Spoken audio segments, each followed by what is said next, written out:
Thank y'all for coming. So I've got a lot on the notebook pad that I want to talk about, and I'm also going to try not to get super tactical. I was saying this while I can answer all the questions you want to talk about when it comes to Facebook advertising, for example, marketing is much bigger than that, especially online marketing.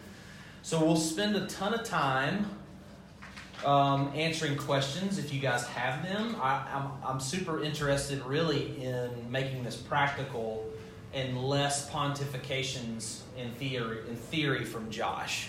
But having said that, I've got a lot to unpack.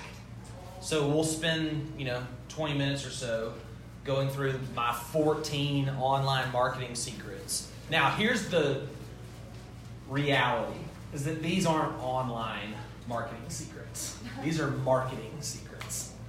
And if we were really honest, it's really more human psychology. Because if we're trying to grow businesses, we're really actually trying to persuade someone else to exchange currency for the product or service that we deliver in exchange for that currency, right? So it's kind of simplistic in that way. But where it gets complicated and sometimes sophisticated is when you start, even in this small room, talking about the different kinds of businesses, the different kinds of revenue and pricing strategies and customer personas and all that stuff that come into play. Then it becomes this ocean of, what do I do to grow my business? And so a lot of it's you got to go back to the basics.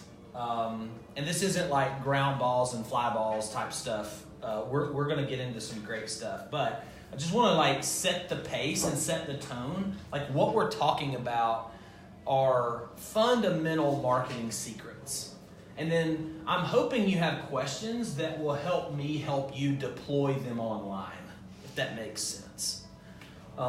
So I said before we started recording, I'm going to go Uzi machine gun, because there's a lot. And it's actually, I purposefully wrote down 14 front and back, all this stuff is impossible. These 14 points are things that I've been learning over the last 5 or 6 years of running online businesses. So there is the library is here, but this is more like a Dewey Decimal System. It's not the actual reference book. So, all right. And these actually may not be in perfect crescendo. They may not be in order. So hang on for dear life. This is going to be like the Indiana Jones version of marketing class that we all wish we could have had in college. So without further ado, I'm going to dive in. Some of them you've heard, some of them you haven't, and some of them you haven't applied. And we'll get to that. Point number 1, there's a triangle. There's a little grid for every business. If you ever get lost in the kudzu and you're just wandering in the darkness and you're trying to figure out how to grow your business, come back home to these 3 things: the right offer, the right audience, and the right medium. That's point number 1, or secret number 1. You have to have the right offer, you have to have the right medium, and you have to have the right audience. Now, what do I mean by that? Right offer, okay? Well, you can't start with your offer. So let's start actually with your audience. You got to know your customer. I coach entrepreneurs and small business owners, and what I hear over and over and over and over again is, of course, I know who my customer is. And then it's they get into it and they actually don't know who their customer is. And so you have to assess, and that's, again, an entire hour-long conversation on your customer avatar and the customer that you actually are supposed to be selling to. But the audience dictates the offer and the medium. Your medium is what I mean by distribution, or what channel are you going to interrupt their lives on so that they will want to view or buy your offer. And you're probably already going down the rabbit trail. Well, there's probably multiple mediums. And there's probably multiple offers. And that's 100% correct. But I'm not going to dive into that. We'll unpack it more. But right audience, right offer, right medium. Those are the three parts to secret number one.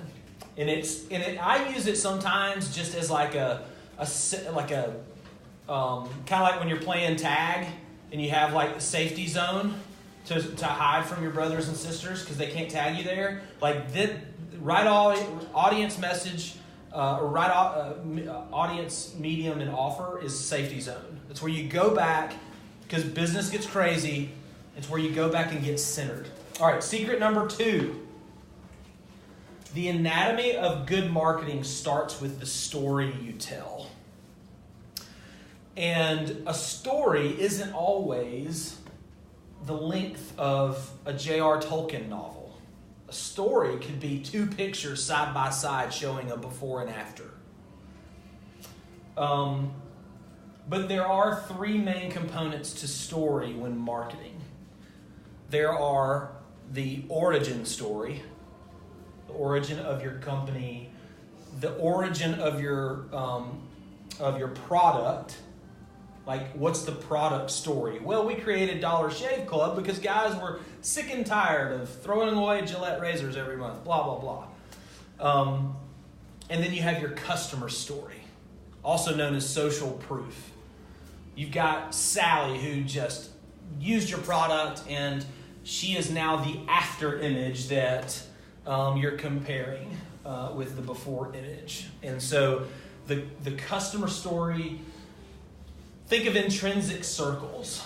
You know, there's those 3 circles that kind of overlap. You want the product story, you want the origin story of your company, and you want the customer story to work in concert, and use those as marketing assets that you deploy. So going back to our first secret, for example, the right medium, the right offer would include the components of your story in an interchanging fashion. Example, in my core business, where we serve real estate agents, our most popular and effective advertisement that we use is Facebook, and the lowest cost per acquisition, that is how much it costs for us to buy a customer with our ad dollars, is always the customer story that I'm deploying with Facebook ads, the medium. The customer story shows one of our customers' social proof success story that makes everyone else out in the red ocean of prospects want to be like our customer, and so they come over here to the blue ocean with us where there's less sharks. And so you pull people out of the shark-infested competition water into the less competition blue ocean water with customer stories, product stories, and your origin story. Origin story is important because people care about, or certain, and we'll get into another secret in a second, but some people care. Come on in. Some people care like how you came to be, where your product is made, and all that stuff. So you just use those different storylines as ammunition. Okay, so like I said, as I was making these 14 secrets, they start birthing the next secret. So you'll see some congruency here.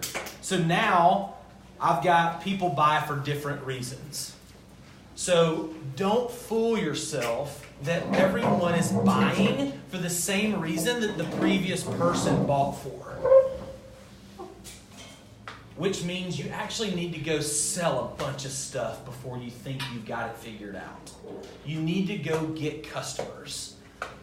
And you need to understand and be cool with the fact that they didn't buy your product because it looked cool.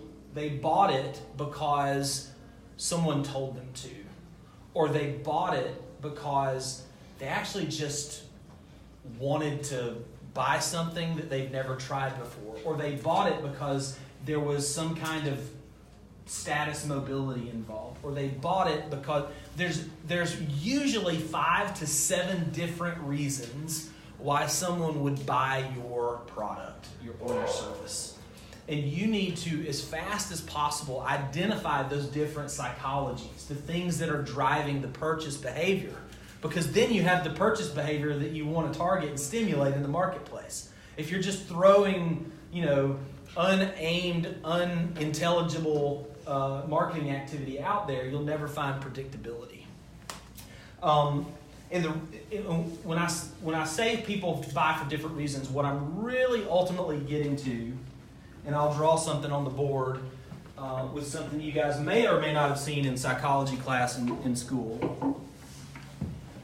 Does anybody know what I'm about to draw? It's Maslow's hierarchy of needs. You got to understand that we are all creatures that were created a certain way. We're all different, we're all dynamic, but we all have the basic DNA of what we call a human. And humans, according to Maslow, and many marketers have listened to this guy, and what he said is you've got basic, you've got safety, you've got belongingness, if that's a word, and then you've got self-actualization. Again, I'm not doing this any justice, but if you take at least one secret away today, it can change your business forever. Basically, we all have basic needs. We all have to eat.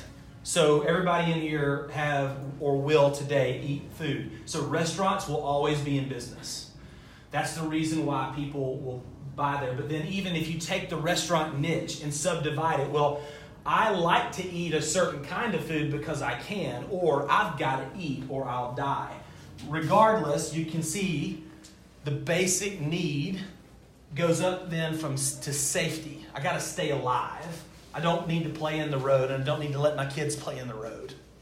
And then you go to belongingness. And every time you go up, you become less of a commodity and more of a premium. And the higher you go up, the more people will pay. The higher valuation there is on the trade, on the commerce. And so ultimately, you can start seeing belongingness. People want to be a part of tribe. I mean, look here in town, look at Iron Tribe. Look at a lot of these, look at Apple. Look at the different tribes that are created just because we want to belong. People, humans, need to be in community.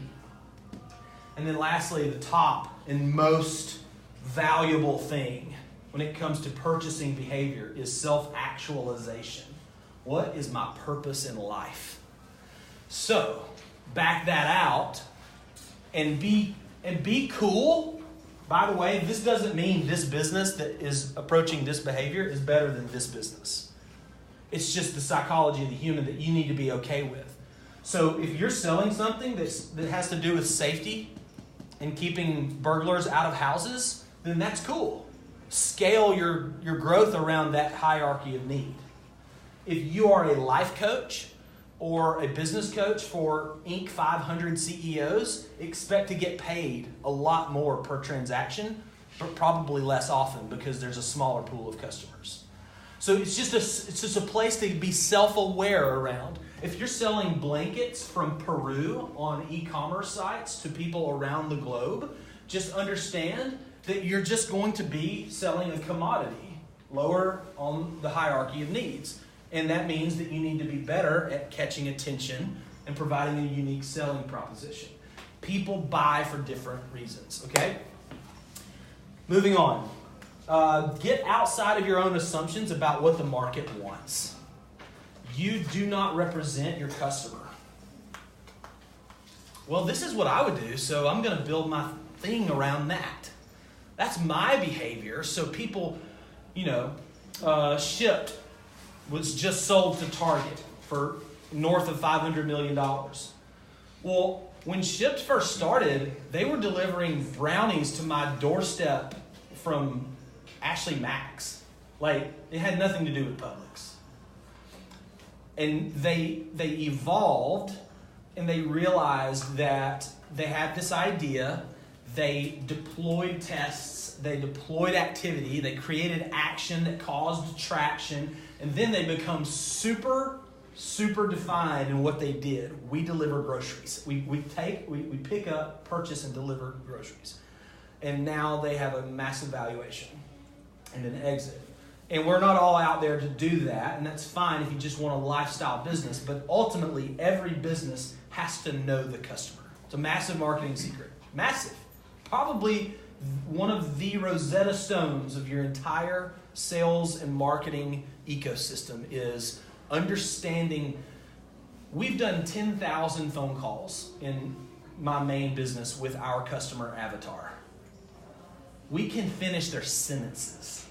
Like, we know what their pain is. We know what their problem is. And we've been able to reverse engineer a product and a service that meets that pain. So if you're hearing anything I say is, yeah, know your customer. Okay, that sounds logical. And now your job is, what do I got to do to know my customer? And a lot of times it's the thing that successful businesses will do and unsuccessful businesses or professionals won't do, which is doing the non-scalable first, which is, I need to talk to you on the phone, and I need to talk to 1,500 of him on the phone before I actually really know my messaging and I really know what my offer should be. In the last 17 months, I think our core offer at Big Legion Inc. has changed 5 to 6 times. There's a mutation that happens, and be okay with that because you need to know who your customer is, and you'll continue to learn. All right, number 5, don't build baseball fields in cornfields. And what I mean by that is, don't be Kevin Costner and build something and think they'll come. You got to tell them. They will never show up like a bunch of ghosts from a cornfield. You got to attract traffic. You got to build the list, and you got to convert sales. ABC. Secret number 6. I'm going to start accelerating here so we can get to questions or feedback. Understand traffic. Understand what I mean by traffic. I don't mean standing on 21st Street and watching cars go by. I mean eyeballs and impressions that see your offer. Going back to audience, increasing the audience captivity on the medium of exchange so that your offer can be transacted. Audience of captivity that you want, or pockets of people, your niche, your vertical. Okay? There's cold traffic, there's warm traffic, and there's hot traffic. Again, this is one of those safety zones, very fundamental and elementary to understand on a brain level. If you wake up in the morning and you've got 10 customers and you want 20, the best way to do that is to go out to the cold traffic, meaning the people who are outside of your sphere of influence, who don't know your name, they don't care about your logo, they don't know your brand, and they've never heard of you.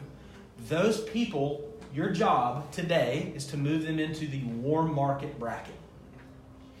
The warm market may be giving you their name, their email address, their phone number. They may have shaken your hand. It may be an offline marketing lead capture. It may be an online marketing lead capture. But regardless, you were able to get them to make a micro commitment in your direction. And think in micro commitments when you're trying to raise the water temperature from cold to warm to hot. Micro commitments are what get people to where you want them to be. Get them closer to the pin.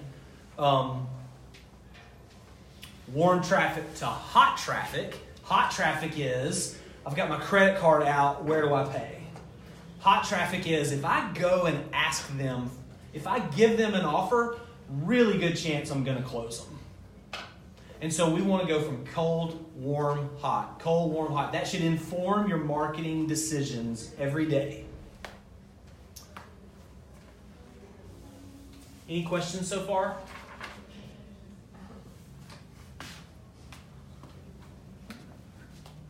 I guess I did have one question. Yeah. Talk about mutations over time, how you have to constantly adjust and change your business. Yeah. How do you do that without alienating your previous customers who were accustomed to that way of doing business? Without, like, how do you move forward without losing them? people? My assumption is that you have a service-based business that's ongoing with retainer-based customers, or is it a one-time product transaction? Retainer ongoing. Yep. So number one, you can grandfather those old customers in for their loyalty and provide for them the new services maybe that you're offering. The way ours mutated is we had the core offer, but then we add a feature maybe, or we change a feature. And so we grandfather people in. It may also mean that you raise the prices. Obviously, they don't want to come behind you and pay more now. So they get the benefit from transacting with you early. And you need to, this is one of those great customer service, customer success things that honestly is not my powerhouse skill set. But I can talk about it on paper. And ultimately, they need to be honored for coming into your sales funnel and transacting before everybody else did that's getting the new offer. If it's a new and better offer, then it should just be a grandfathering. If it's like, hey, we used to sell Cadillacs and now we sell Teslas, that's a different conversation, and they don't qualify for that. It's just understood. And even if you get one or two angry customers out of dozens, that's just their victim mindset, not something you're doing fundamentally wrong in business. Does that answer your question? Yeah, thanks. Okay. Before I move on, I want to make a massive point. Probably the most important one of the entire cotton picking thing is your business is not your product. It's not the thing that people get as a deliverable. Your business is the marketing and sale of your product. And that's where a ton of people hit the glass ceiling. It's like, oh, yeah, I created this awesome, Shark Tank business in my garage, and we sell baby pacifiers that look like animals. Okay, that's awesome. And you sold them to your community, and you got them in some boutiques, and people are picking them up because they catch your eye. But ultimately, your sphere of influence runs out, and that you can't do anything else. Your product cannot sell itself.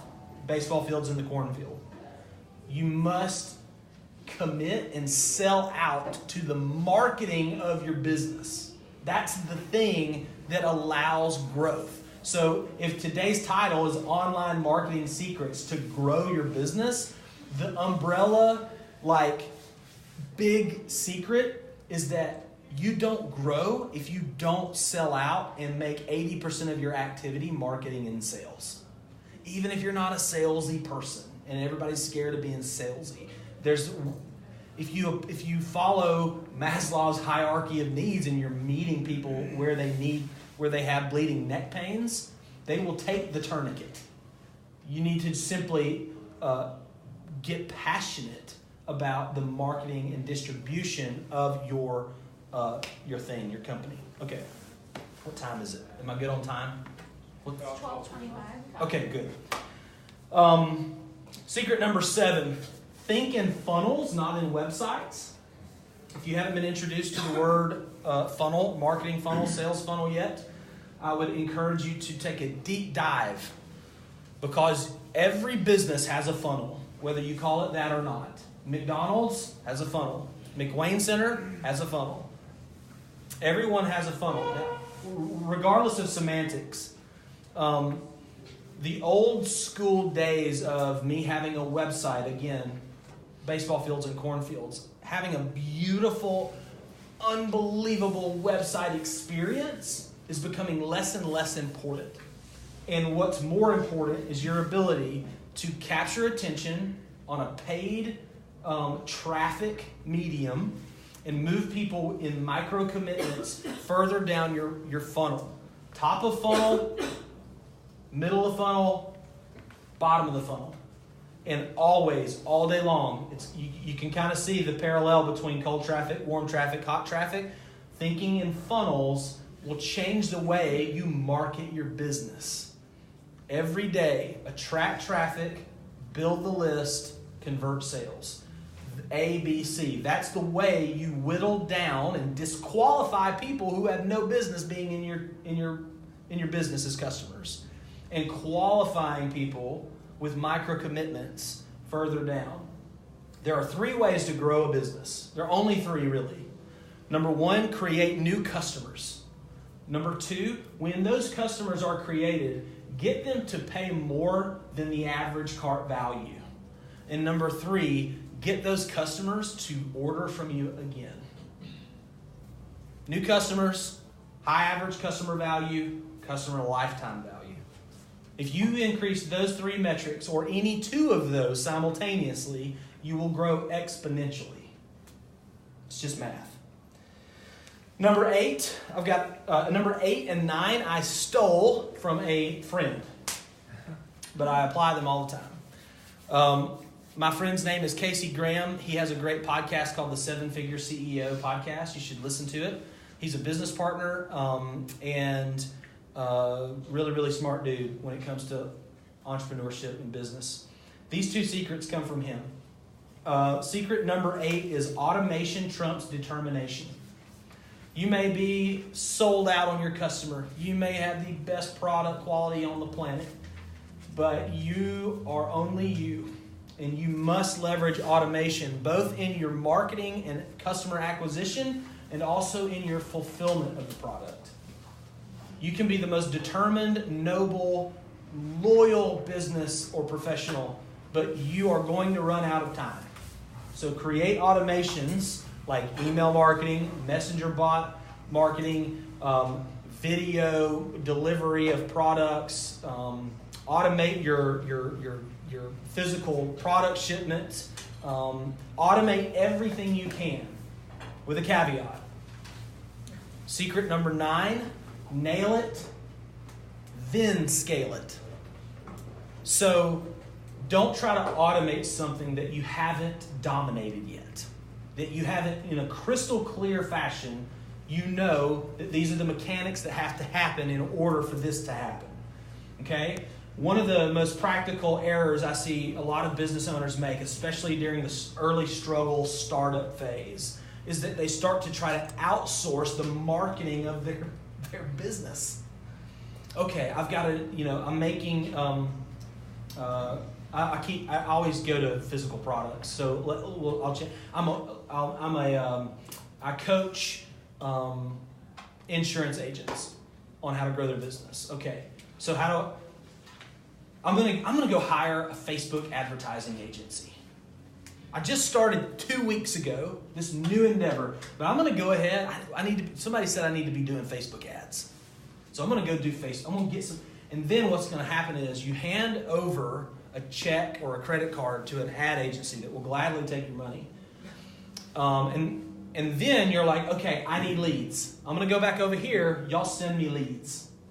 And then crickets. There's going to be a whole lot of activity. There's going to be a whole lot of wheel spinning.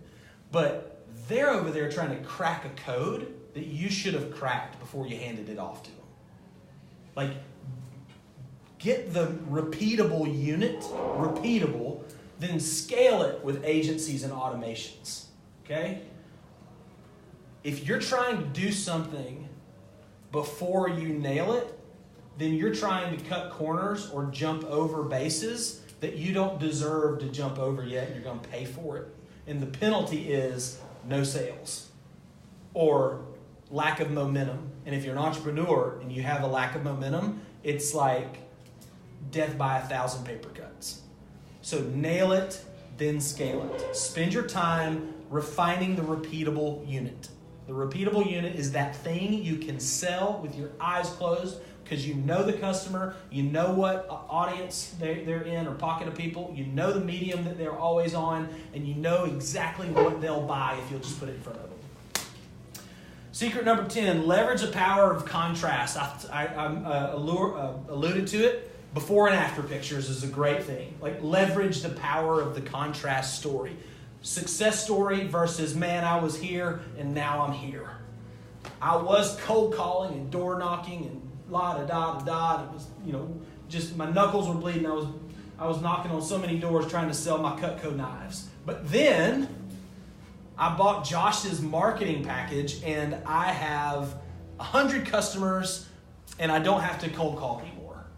Like that alone, if you only use that story in your marketing, you'll win. If you have a business that does new gym floors for colleges and high school gyms, and you show the before and after pictures, you're in a gym facilitator, administrator looks at your website, you're sold. Because all they need to see is the shiny new logo varnish. So that's the stuff to remember to leverage is that. Secret number 11, find the villain in your industry. And if there's not one, create one. But if there is one, attack the incumbent. And only act like it's you two in the boxing ring. And don't worry about all the other competitors. So if I'm going to create a phone hardware technology, it's just me and Steve Jobs' ghost. And I'm going to make him look like a dummy. I'm going to attack him. I'm going to put a target on his back. And I'm going to come after him. And that's what I'm going to do with my marketing. Now, obviously, you can be a jerk. You can be not classy. But have you seen the Samsung commercials? Where they're just like passively picking on Apple. They walk by the Apple store and there's a line of people. And he's just like, he's got his Samsung Galaxy or whatever Note that's awesome. And he's just like, all those fools are standing in line. Like they're picking on the incumbent. They are villainizing the leader. In the real estate industry, we pick on Zillow. Zillow is the evil Mad Hatter of real estate marketing. And we tell all the real estate agents we can come across that Zillow's bad. And aren't you mad at Zillow? Of course I'm mad at Zillow. Well, then here, buy this. And it works. And so you need to leverage that. It's a really, really, really good marketing secret. All right. Model the masters. Why would you ever try to create anything from scratch in this day and age? Go and see the incumbent, what they're doing right, and create your stuff around that. You don't have to plagiarize. You don't need to copycat. But you also don't need to start from scratch. Never drive from the driving box. You should always be chipping in. Okay? So if you need a new website, find your top 2 or 3 competitors, see what they're doing, and you do the same thing in concept. Okay? Model the masters. That goes all the way through your sales funnel. Model the entire sales funnel that's working.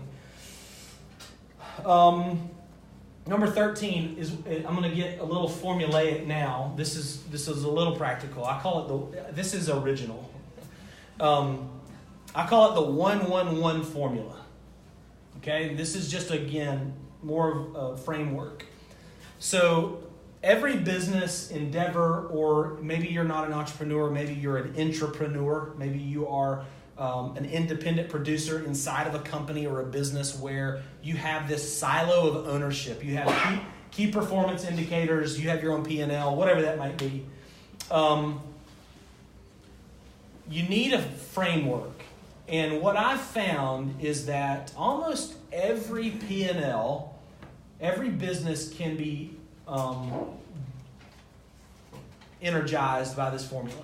And it's just 1-1-1. You need one skill. You need one technology or tool. And you need one funnel framework. And what happens is the funnel or the framework is basically the football field that the skill and the technology play on. So, I'll give you an example. I'm in a mastermind group called the Inner Circle. It's my coach is Russell Brunson. He's the CEO of a company called ClickFunnels, which is a sales funnel SaaS product. And many of my peers in that group use a webinar funnel. Their sales funnel is a webinar funnel. And they use one skill, which is Facebook advertising, for example. Could be Google AdWords, could be YouTube SEO, could be cold calling. I don't know. It could be you're a great speaker and you do live events with thousands of people while you speak. Regardless, you have to have and acquire at least one skill.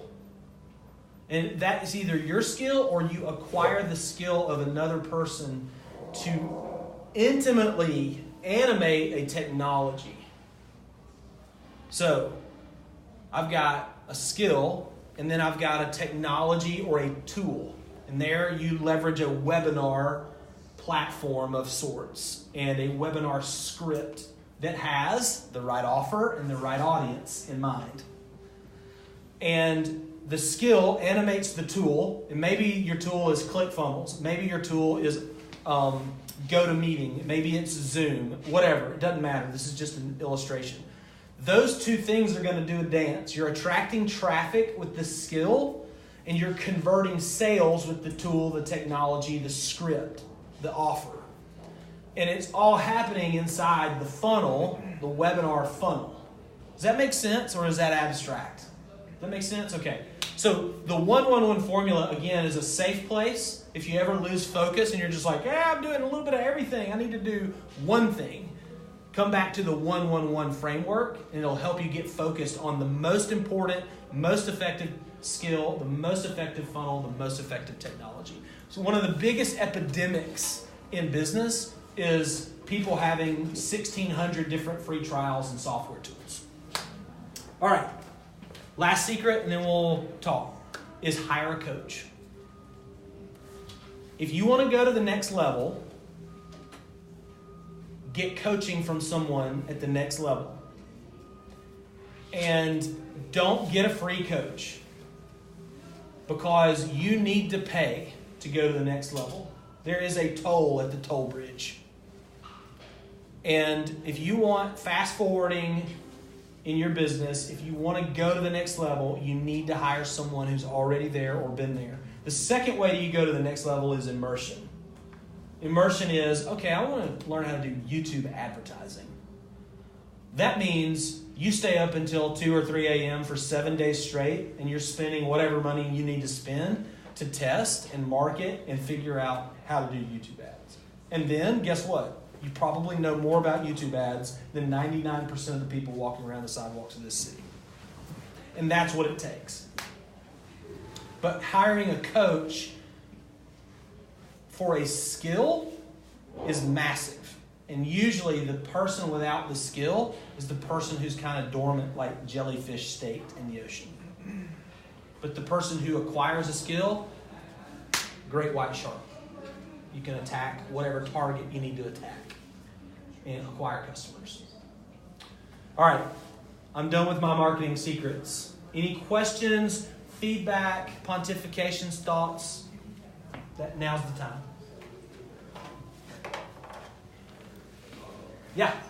If you were starting out today and you were looking to hire a coach, what 3 to 5 questions would you ask them to kind of, I guess, verify that they are legit? Social proof.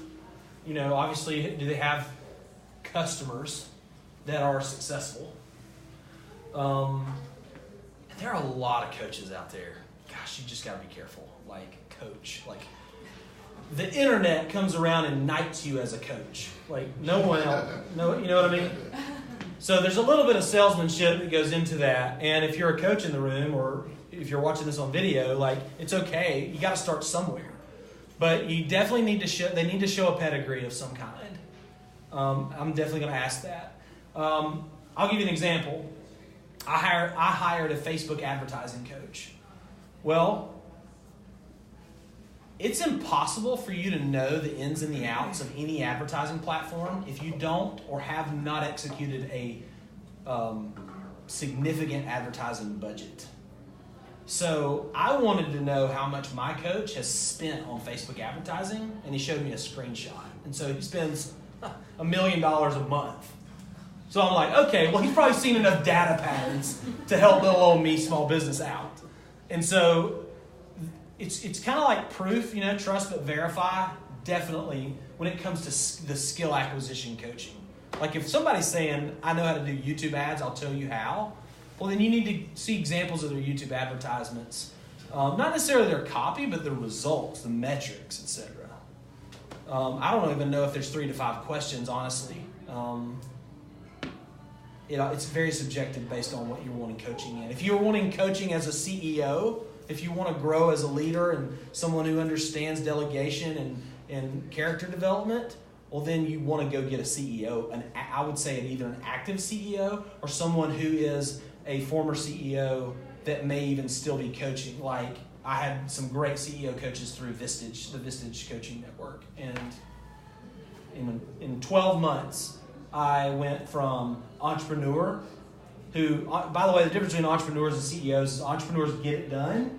CEOs get it done well. And they can keep getting it done.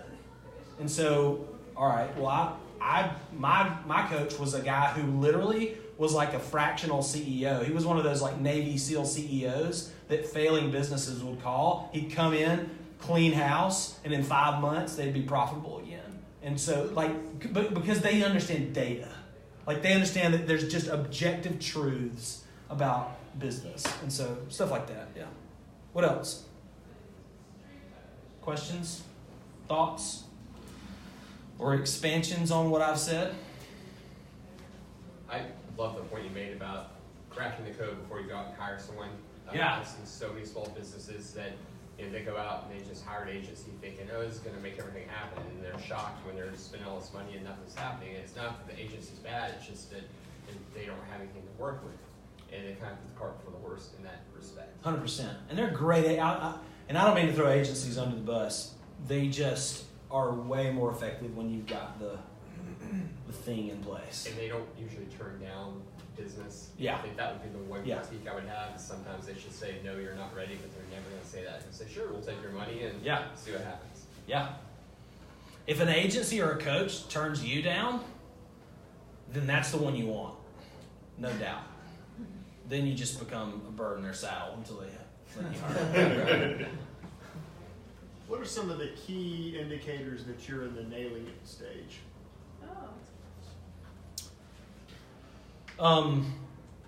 That I'm still in the nail it stage, or that you are. Okay, I got it. Before you scale. In relation to business growth, there's semantics here, so y'all just be flexible. These words will change for different types of businesses, but you've got cost per lead, or can I get a lead? Volume of leads, cost per lead. How much does it cost for me to get a lead? And then sales closing percentage. Like, okay, I got this many leads. It cost me $5 a lead, and I closed 20% of those leads. And the reason why that matters is because those are the three metrics. Really, they're the queen metrics. Like, they dictate growth. And if any of those suffer, those three are symbiotic. If any of those suffer, you'll plateau like that. And so until but the nail it is, do I even know what it is? Most people just don't know what the cost per lead is. Like, and inside the cost per lead, you've got all the other crazy metrics like that Facebook or Google would show you, like click-through rates and cost per impressions and blah, blah, blah. Like, all that stuff doesn't really matter until you actually start getting leads. So focus on your messaging and your audience and your medium. And once you get it, then it's like, oh, wow. Like, I'll give you an example. I do some consulting for another great company, and their funnel is to get people on the phone straight off of a Facebook ad. Well, they just started this week, and they started spending money on Facebook, and they deployed X amount of ads, and one of the 5 ads is putting out 80% of the new phone call bookings that they're getting. And they're starting to realize what audiences will respond to which ad creative at which budgetable rate. And so after another 6 to 8 weeks, if that keeps happening, you can pretty much bank on it. They no longer have a marketing slot machine like most of us, and they have a business. A business is someone who can buy a customer. Okay? And that's an indicting statement, but it's also something that will motivate you. But if you're in the nail it stage, it's because you don't have metrics that are clear and numeric and measurable. Scale it is when you have measurability and you know where the gasoline tank is, and you can pour it on the fire. Good question. What else? What kind of businesses do y'all have? I'm curious. What's your business? I work for the Fourth Avenue Business District, so I'm business development. Love it. You guys are in insurance. No longer. What are you in now? Financial planning. Financial planning, So I'm business development for a emergency services company. business development, Yoga and wellness. yoga and wellness, Sport and social. church. Freelance marketplace. Say it again. Freelance marketplace. Freelance marketplace. What's that? Basically connecting small business owners to freelancers. Oh, I like that idea. Yeah, Professional service, wealth management. Social media consulting. got it. And you two fellas? I'm in, I guess, beginning stages of design. Yeah. Advertising and marketing for supermarkets. Cool. Love it. A lot of these marketing secrets, it doesn't matter what vertical or industry you're in. Sometimes they get really specific, and sometimes they're not.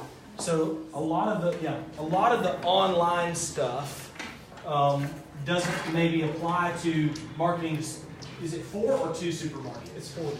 For them. Okay, so you could probably deploy a lot of stuff digitally. Yeah, we do a lot of social media. Yeah. And Yeah. smartphone app. Totally. But financial planning gets difficult, for example, on Facebook, for example, because there's terms and service agreements that cut against that. So my point today wasn't to say Facebook rules. You have to be doing Facebook advertising. My point is for you to go a step back or a step above and go, what's the audience? What's the messaging? What's the process? And who is it that my business is built around? But bigger than that, you just need to market your business. That's your business. That's what you're doing. And even if you don't have a product or a service yet, you need to sell it before you create it.